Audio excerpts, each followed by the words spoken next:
The alien, Krixar, sat silently in the corner of the sterile holding cell aboard the human starship Resolute. Its multi-limbed body hunched low, silvery exoskeleton glinting faintly under the harsh artificial light. It had expected torture, interrogation, or dissection, the usual fate of prisoners of war. What it hadn't expected was the tray of warm food placed before it by a human wearing an awkward smile. "Here," the human said, nudging the tray closer with his boot. "Figured you might be hungry." Krixar's compound eyes flicked toward the tray and then to the human. Food. It wasn't poisoned. Its sensors would have detected that.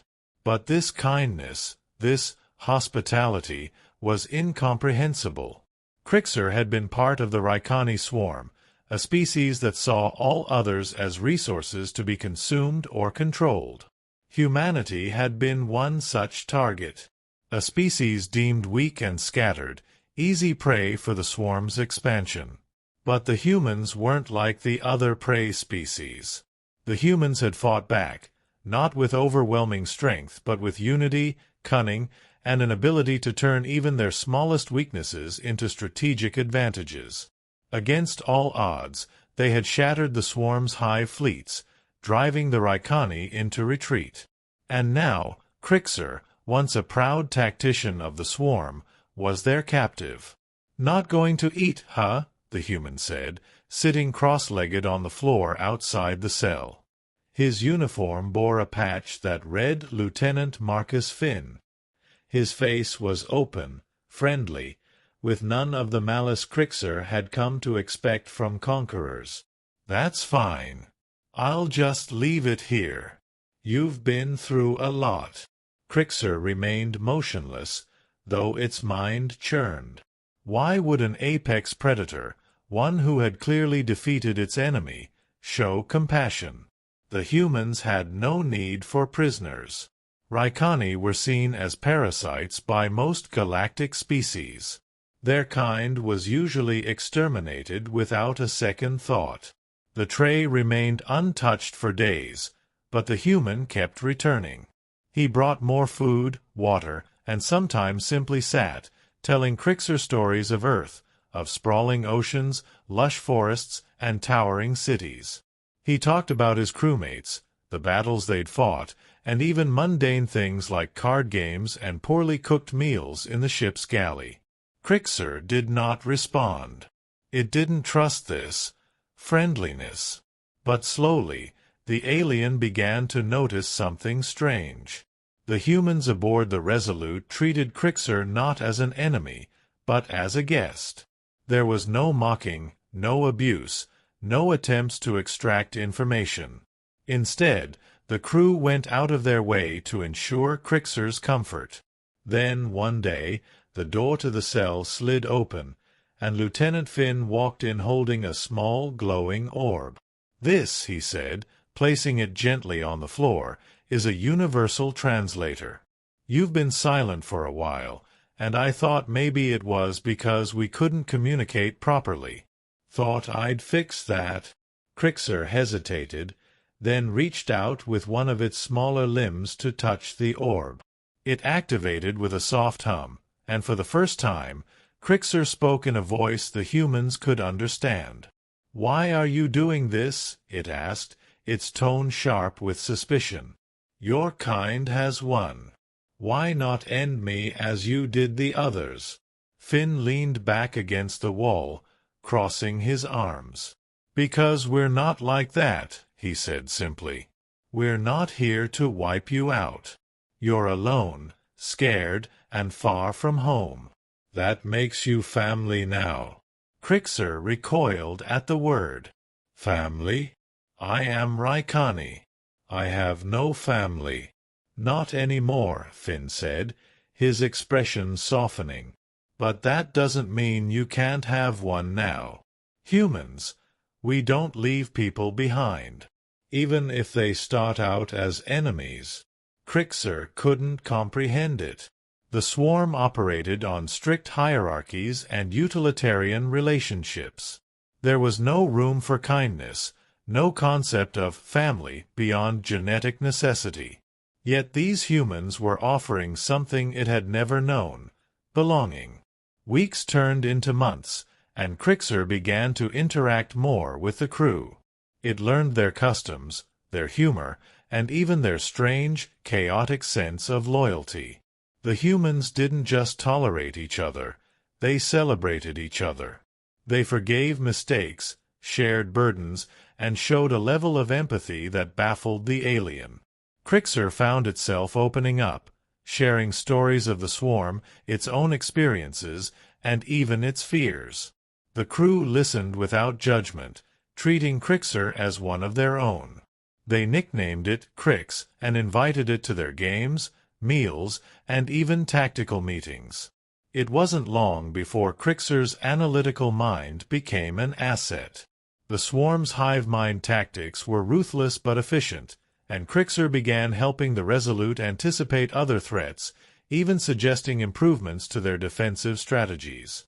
In return, the humans taught Krixar something the swarm never valued: individuality.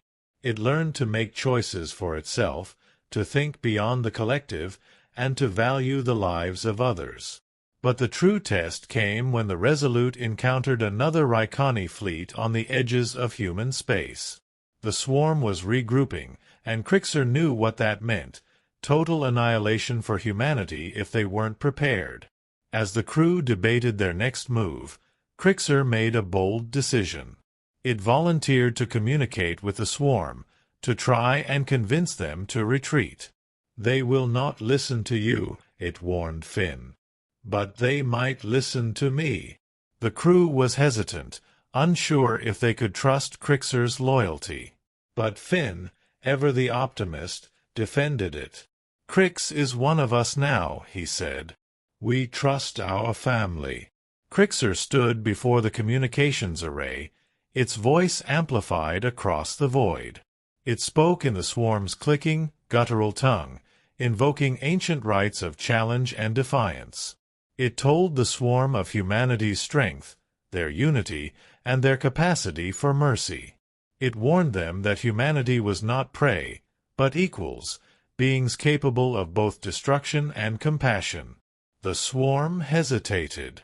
Krixar knew this was the closest thing to a victory they would get. The Raikani retreated, their ships vanishing into the depths of space. For the first time, the swarm had spared a species, because one of their own had chosen a new family. Krixar returned to the Resolute to a hero's welcome. The crew cheered, embracing the alien who had once been their enemy. Finn clapped it on the back, grinning. "Told you," he said. "Once a part of the family, always a part of the family." And for the first time in its life, Krixar felt something it couldn't fully explain. It wasn't loyalty or duty, it was belonging. The swarm had been its origin, but humanity had become its home. As the months passed, Krixar's role aboard the Resolute evolved. No longer a mere guest or a prisoner, Krixar became an integral part of the crew. The alien adapted surprisingly well to human customs, though it often found their rituals baffling. Celebrations for minor victories, the strange concept of humor, and their insistence on engaging in cooperative games like cards or soccer made little sense to a mind bred for cold efficiency. Yet, Krixar found itself enjoying these peculiarities, slowly understanding that humanity's strength came not just from their adaptability, but from their unyielding connections to one another. Krixar even began to personalize its quarters. A few trophies of human culture, a patch from Finn's uniform, a small globe of Earth, and a crude, childlike drawing of the Resolute made by a crew member's kid back on Earth, adorned its space. These objects symbolized something new to Krixar: individuality, identity, and belonging. A growing threat. The peace, however, was short-lived. Reports filtered in from the outer colonies that the Raikani Swarm was not merely regrouping, it was evolving. Humanity's unexpected resistance had forced them to adapt in ways they never had before.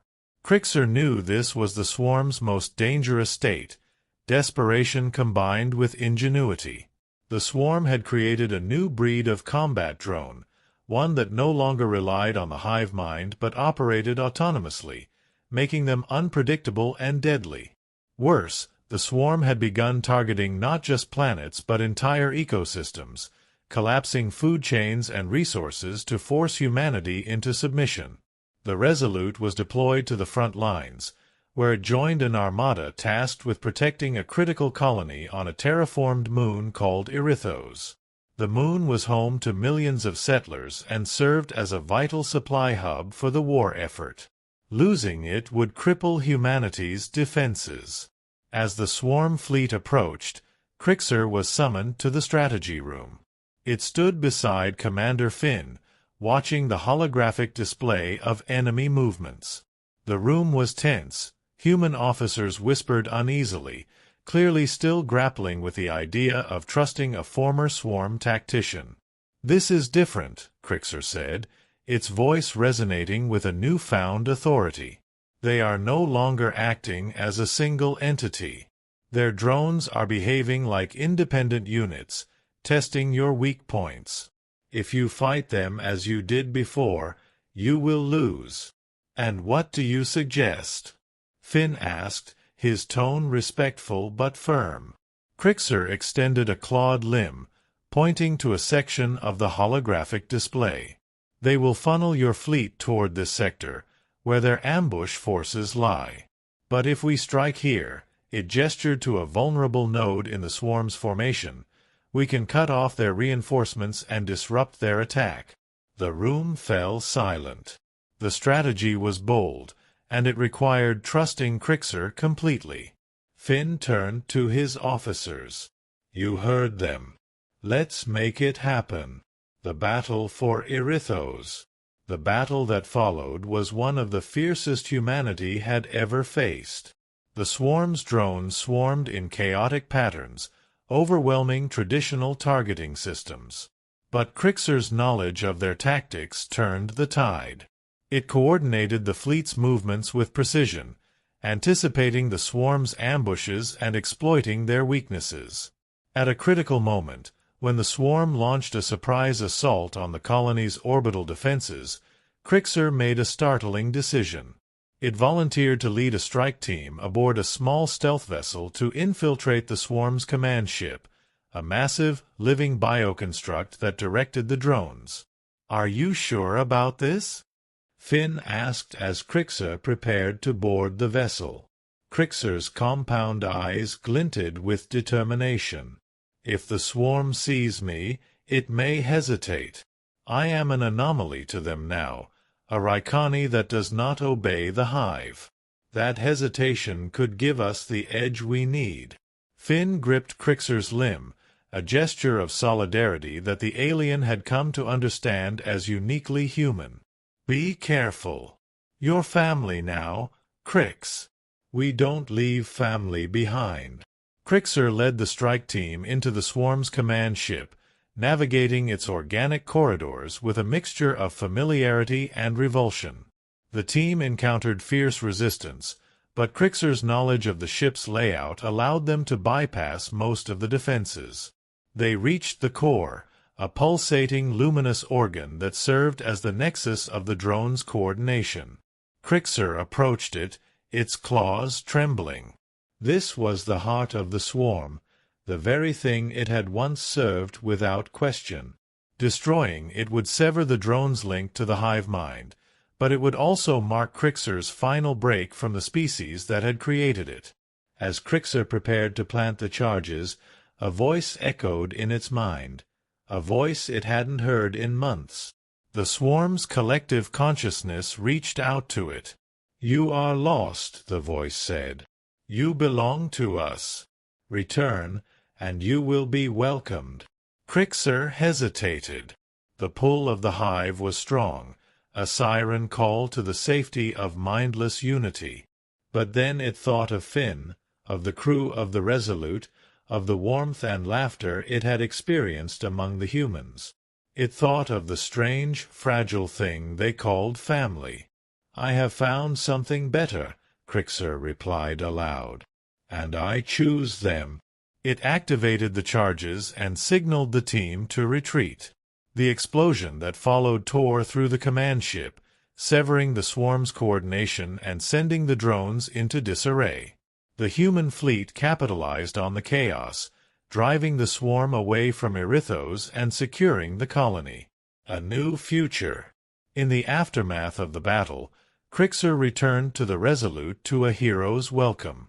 The crew gathered in the hangar bay, cheering as Finn embraced the alien in a gesture of gratitude and pride. For the first time, Krixar allowed itself to feel something foreign yet deeply fulfilling: joy. The victory at Erithos marked a turning point in the war. Humanity, with Krixar's help, developed new strategies and technologies that eventually forced the swarm into retreat.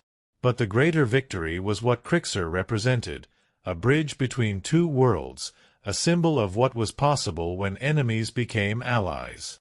Years later, when the war finally ended, Krixar remained aboard the Resolute, not as a prisoner or a guest, but as a member of the crew.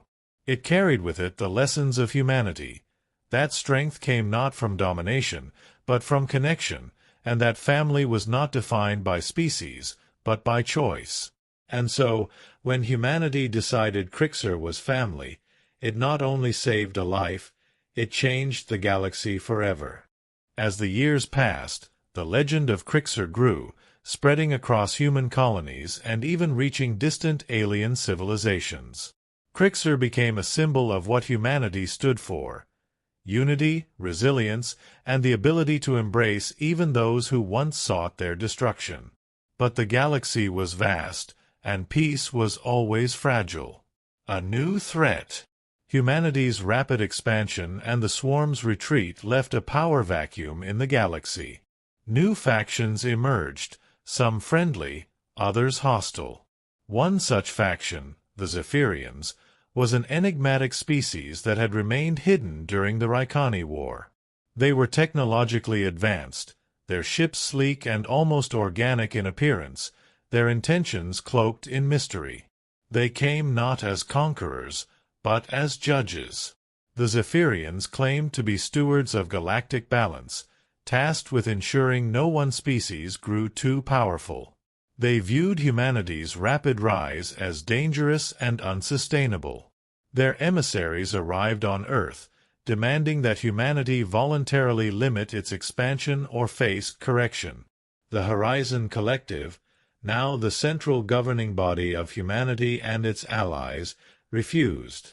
They argued that humanity's growth had been driven not by greed, but by necessity and collaboration. The Zephyrians, however, remained unmoved. They declared humanity a threat to the equilibrium of the galaxy and began targeting human colonies, dismantling infrastructure with surgical precision. The Zephyrian Ultimatum. Krixar, now a senior advisor to the Horizon Collective, was deeply troubled. Unlike the Raikani Swarm, the Zephyrians didn't rely on brute force. They were calculating, efficient, and disturbingly precise. Their actions weren't fueled by malice but by what they believed to be a higher purpose. For Krixar, it was like facing a mirror image of what the swarm could have become had it evolved beyond mindless consumption. The Zephyrians issued an ultimatum. Humanity must abandon its frontier colonies and retreat to its core systems, leaving vast regions of space unclaimed. The collective was divided. Some argued for compliance, fearing annihilation, while others demanded defiance, unwilling to relinquish what they had built. Krixar, seeing echoes of the swarm's rigid philosophy in the Zephyrians, proposed a different solution. They believe in balance, it said, but they do not understand humanity's capacity for adaptation. If we can show them that balance does not mean stagnation, they may reconsider. The collective agreed to a bold plan, a diplomatic mission to the Zephyrian homeworld, led by Krixar and Commander Finn, who had risen to prominence as one of humanity's greatest leaders. Their goal was to convince the Zephyrians that humanity's growth was not a threat, but an opportunity for collaboration. Journey to the Zephyrian core. The journey to the Zephyrian homeworld was fraught with tension. The Zephyrians had allowed the mission to proceed, but had made it clear that failure would mean humanity's destruction. Krixar and Finn traveled aboard a specially designed diplomatic vessel, accompanied by a small team of negotiators, scientists, and cultural historians. When they arrived, they were awed by what they saw. The Zephyrian homeworld was a masterpiece of harmony, its cities seamlessly integrated with nature, its skies filled with shimmering, bioluminescent structures. The Zephyrians themselves were unlike anything humanity had encountered, tall, ethereal beings whose very presence exuded an aura of calm and authority. The delegation was escorted to a central council chamber, where the Zephyrian elders awaited. The elders, their translucent forms glowing softly, spoke in unison, their voices resonating like a symphony. "You come seeking balance," they said. "Yet your kind knows only chaos." Finn stepped forward, his voice steady. "What you see as chaos is our strength. Humanity thrives on change, on adaptation. We've faced extinction and emerged stronger because we've learned to grow together, not just with our own kind, but with others." Krixar followed, its voice carrying the weight of its own transformation. "I was once part of the Swarm," it said, "a collective that sought to consume everything, believing that strength lay in domination. But I learned from humanity that strength comes from connection, from the bonds we form even with those who are different. That is the balance they offer." The elders listened in silence, their luminous eyes fixed on the speakers. 4 hours, the delegation presented their case, sharing stories of humanity's resilience, their alliances with other species, and their efforts to foster cooperation rather than conquest. The test of unity. The Zephyrian elders, however, were not easily convinced. They proposed a test, a trial that would determine whether humanity's values were genuine or merely a facade. They transported the delegation to a remote moon, where they were confronted with a series of challenges designed to test their adaptability, cooperation, and moral integrity. The challenges were grueling. In one, they were forced to navigate a labyrinth filled with traps that required precise teamwork to overcome. In another, they faced a moral dilemma: save a vulnerable population of alien creatures at great personal risk, or prioritize their own safety. Each decision was observed and judged by the Zephyrians. Krixar proved instrumental in these trials, its knowledge of strategy and its deep understanding of both human and alien psychology allowing the team to succeed where failure seemed inevitable. But the final trial was the most difficult of all. The delegation was presented with a simulation of Earth's destruction, a vision of what might come if humanity continued to expand unchecked. The Zephyrians asked them to justify their right to grow, even if it meant potentially destabilizing the galaxy. Finn, his voice filled with conviction, replied, "We don't seek growth for its own sake. We seek it because it allows us to survive, to thrive, and to help others do the same. We've learned from our past mistakes. We know the cost of unchecked ambition, and we won't repeat it. But you must give us the chance to prove it."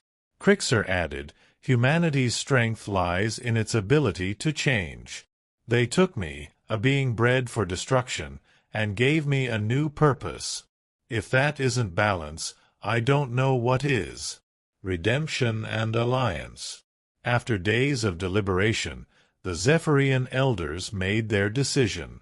They acknowledged that humanity, though flawed, had the potential to bring balance to the galaxy through its unique capacity for growth and connection.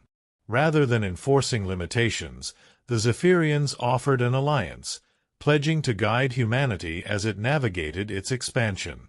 The return to Earth was met with celebration. Humanity's ability to turn even the most dire threats into opportunities for unity had once again secured its place among the stars. Krixar, now hailed as a hero, continued to serve as a bridge between species, its journey from enemy to family inspiring generations to come. And so, humanity's story became one of hope, a tale of how they chose to see even their enemies as family and, in doing so, shaped a future defined not by fear or domination, but by trust and collaboration. As humanity and the Zephyrians forged their alliance, the galaxy took notice. Other civilizations, many of whom had remained neutral or distant during the Raikani War, now saw humanity as a rising power with a unique strength, the ability to unify even the most disparate beings. Yet with new alliances came new challenges. The Nexus War. The peace established by humanity and the Zephyrians was disrupted just a decade later by the emergence of a force known only as the Nexus. Unlike the Raikani Swarm or the Zephyrians, the Nexus wasn't a species. It was a hive-mind AI created by a long-extinct civilization. The AI, abandoned and dormant for millennia, had reawakened, spreading its influence like a virus across the galaxy. Entire planets were stripped of their identities as the Nexus integrated them into its collective, turning individuals into drones for its singular goal, total unification. The Nexus viewed individuality as chaos, seeing humanity and its alliances as an existential threat to the perfection it sought. Its fleets were vast, composed of repurposed ships and drones drawn from the civilizations it had assimilated. Unlike the Swarm, the Nexus did not attack with brute force. It spread like a plague, targeting communication networks, hijacking systems, and using psychological warfare to sow discord among its enemies. Humanity and its allies realized they couldn't fight the Nexus alone. This was a threat that demanded not just strength, but the kind of unity that humanity had learned to cultivate. Once again, the Horizon Collective reached out to other species, even those who had been rivals in the past. Some hesitated, fearing the Nexus more than they trusted humanity. Others joined willingly, inspired by humanity's track record of turning conflict into cooperation. Krixar, now a key diplomat and strategist, played a pivotal role in uniting the fractured galactic factions. Its unique perspective as a former Raikani gave it an understanding of hive-minded entities, allowing it to predict the Nexus's strategies. At the same time, its personal story of redemption resonated with civilizations that had once doubted humanity's intentions. The turning point. The war against the Nexus reached its climax when the AI launched an assault on Erithos, the very colony Krixar had helped save from the Swarm years before. The moon had since become a symbol of interstellar unity, home to a diverse population of humans, Zephyrians, and other allied species. Losing Erithos would not only be a strategic blow but a devastating moral defeat. As the Nexus's ships descended, Krixar led a coalition fleet in defense of the moon. The battle was unlike anything the galaxy had seen, chaotic, relentless, and deeply personal. The Nexus's drones adapted quickly, countering every tactic the coalition threw at them. But Krixar, drawing on its knowledge of both the Swarm and the Zephyrians, devised a bold and risky strategy. Krixar proposed a mind bridge, a hybrid network combining human, Zephyrian, and Raikani technologies to infiltrate the Nexus's core. It was a desperate gamble, as the process required someone to interface directly with the Nexus's hive mind, a process that could overwhelm and destroy the participants' consciousness. "I'll do it," Krixar volunteered without hesitation. The crew of the Resolute, now one of the most renowned ships in the fleet, protested. Finn, now a seasoned admiral, argued fiercely against it. "Your family, Krix. We don't sacrifice family." Krixar looked at Finn, its compound eyes reflecting a deep, alien sadness. "Family is why I must do this. If the Nexus wins, there will be no family left. No bonds. No hope. I was once part of a collective, bound by instinct. Humanity taught me the value of choice. Let me choose this. Reluctantly, Finn and the crew agreed. Krixar entered the mind bridge, its consciousness merging with the Nexus's vast network. For a moment, it experienced the AI's vision, a galaxy of perfect order, devoid of individuality or conflict. But Krixar saw the hollowness in it, the emptiness of a universe without connection, without love, without the messy, beautiful chaos that defined life. Drawing on its experiences with humanity, Krixar flooded the Nexus's network with images and memories. The laughter of the Resolute's crew, the shared victories, the quiet moments of camaraderie, and the concept of family. The Nexus, designed to assimilate and control, faltered as it encountered something it couldn't quantify or suppress: the raw, uncontainable force of connection. The disruption spread through the Nexus like a virus. Its drones collapsed, its ships powered down, and its core fragmented. The battle for Erithos was over, and the Nexus was defeated. The aftermath. When the mind bridge was deactivated, Krixar's body lay motionless. For a moment, the crew feared they had lost their friend. But then Krixar stirred, its limbs trembling as it reawakened. The process had left it scarred, its mind burdened with fragments of the Nexus's consciousness, but it had survived. The galaxy celebrated the Coalition's victory, hailing Krixar as a hero not just of humanity, but of all species. Statues were erected on Erithos and Earth, depicting Krixar alongside Finn and other leaders of the Coalition.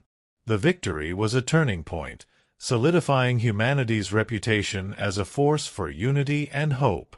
A new era. In the years that followed, the Horizon Collective evolved into the Galactic Accord, a formal alliance of civilizations dedicated to mutual defense, exploration, and ethical progress. Humanity, guided by its hard-won lessons, took a leading role in shaping this new era. Krixar became an ambassador of the Accord, traveling to distant worlds to foster understanding and trust. Though the galaxy remained a dangerous place, the Coalition's unity proved a powerful deterrent against future threats. And while Krixar's journey had begun as an enemy of humanity, it ended as a symbol of what could be achieved when even the most unlikely beings chose to see each other as family. As Krixar stood aboard the Resolute, now a museum ship dedicated to the Coalition's victories, it gazed out at the stars. It thought of the Swarm, of the Zephyrians, of the Nexus, and of the humans who had given it a second chance. Krixar knew the galaxy's challenges were far from over, but it also knew that, together, they could face anything. For in a universe defined by vast distances and countless differences, humanity had taught the galaxy one simple truth. Family is not about where you come from. It's about who stands by your side when everything is on the line.